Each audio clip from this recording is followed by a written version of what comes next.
O pai destruiu o cérebro da própria filha para proteger o nome da família. Ela nunca consentiu, nunca se recuperou, e durante quase 20 anos, parte dos seus irmãos sequer sabia onde ela estava. Esta é a história de Rosemary Kennedy, o segredo mais sombrio de uma das dinastias mais poderosas da América. Rosemary Kennedy nasceu a 13 de setembro de 1918, em plena pandemia da gripe espanhola. O parto foi complicado. O médico atrasou-se e a enfermeira, com medo de agir sozinha, tentou literalmente impedir o nascimento. Durante quase 2 horas, a cabeça de Rosemary foi mantida à força dentro do canal de parto, privando-a de oxigênio. Quando finalmente veio ao mundo, algo estava claramente errado. O seu desenvolvimento foi muito mais lento que o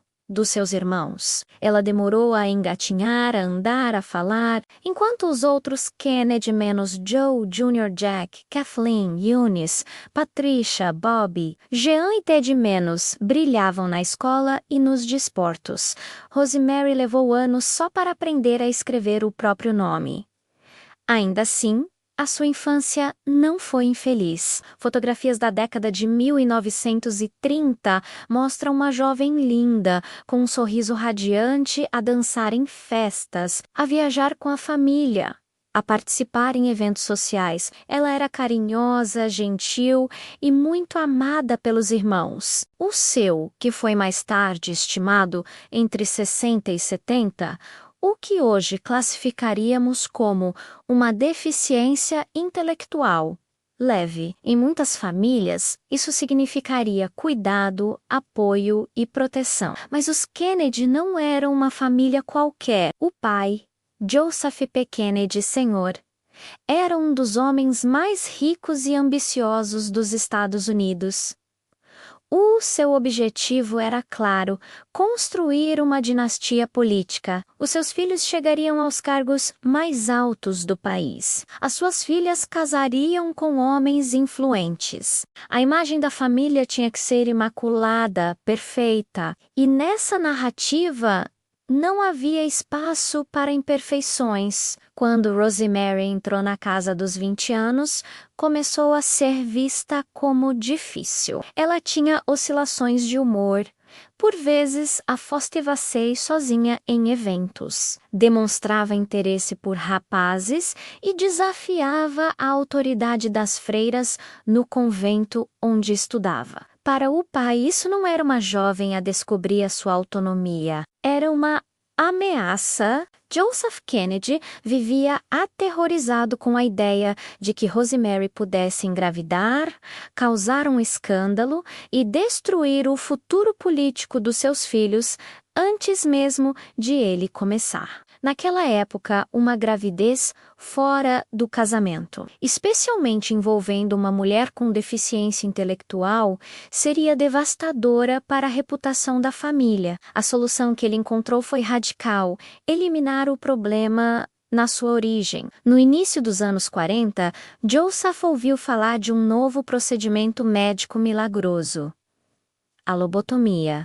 Os médicos Walter Freeman e James Watts promoviam a técnica como um tratamento revolucionário para doenças mentais, instabilidade emocional e comportamentos considerados inadequados. Prometiam tornar os pacientes mais calmos, controláveis e obedientes. Joseph Kennedy não contou à sua esposa.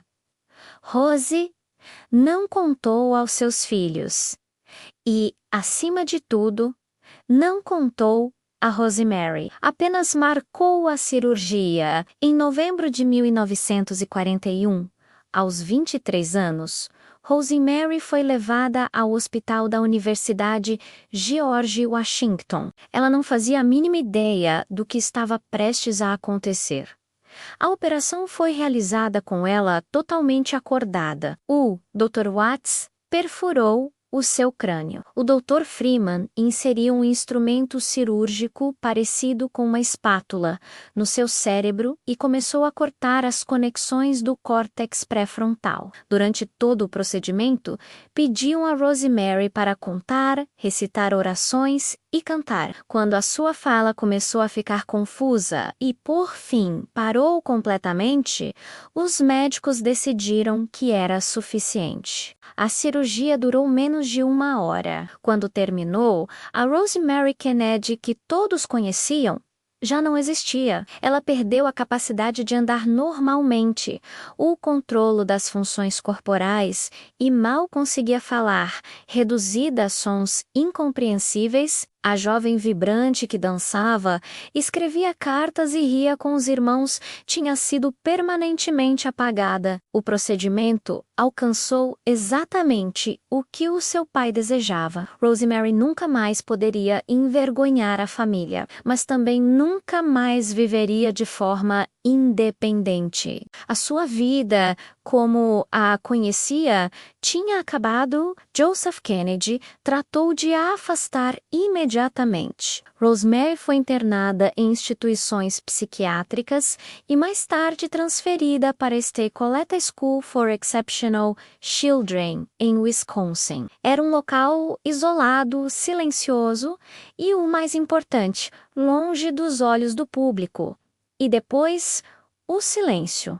Um silêncio que durou décadas. Rosie Kennedy, a mãe, nunca foi totalmente informada sobre o que tinha sido feito. Os filhos mais novos ouviram versões vagas de que Rosemary estava a estudar ou a trabalhar com crianças com deficiência noutro estado. Alguns dos irmãos só descobriram a verdade horrível quase 20 anos depois. Enquanto isso, a ambição da família florescia. Jack tornou-se senador e depois presidente dos Estados Unidos. Baby foi procurador-geral. Ted iniciou uma longa carreira no Senado. A dinastia Kennedy estava no auge do poder. E Rosemary? Ela permaneceu em Wisconsin, presa no seu corpo e na sua mente, incapaz de falar, incapaz de compreender por que é que a família que ela tanto amava tinha simplesmente desaparecido da sua vida. O seu próprio pai, o homem que ordenou a sua destruição, nunca mais a visitou depois da cirurgia. A verdade só começou a vir à tona depois de Joseph Kennedy sofrer um AVC vascular cerebral incapacitante em 1961. Finalmente, Rosie visitou a filha e viu com os próprios olhos o resultado da lobotomia. Ficou devastada. Mas foi uma das irmãs que transformou essa tragédia familiar em algo muito maior. Eunice Kennedy Shriver sempre tinha sido profundamente ligada a Rosemary. Ao descobrir o que lhe tinham feito, sentiu uma revolta e uma tristeza imensas, mas recusou-se a deixar que essa dor fosse em vão. Em 1968, Eunice fundou as Olimpíadas Especiais. Ela canalizou o sofrimento pela destruição da sua irmã para criar um movimento global de apoio, inclusão e valorização de pessoas com deficiência intelectual. O que nasceu do segredo e da vergonha da família Kennedy tornou-se uma fonte de esperança para milhões de pessoas em todo o mundo. Hoje, as Olimpíadas Especiais atuam em mais de 190 países. A família só reconheceu publicamente a lobotomia em 1987, quando Rosie Kennedy a mencionou brevemente na sua autobiografia,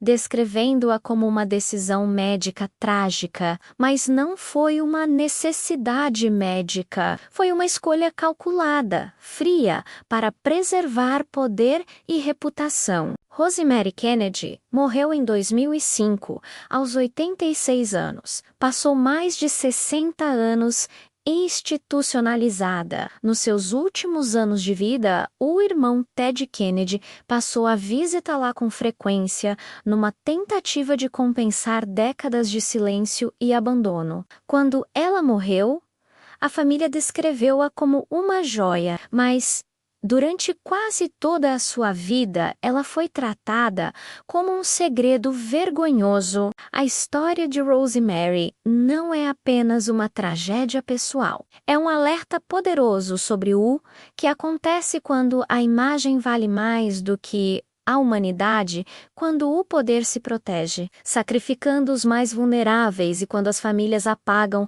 aqueles que não se encaixam na sua narrativa perfeita. Joseph Kennedy conseguiu o que queria.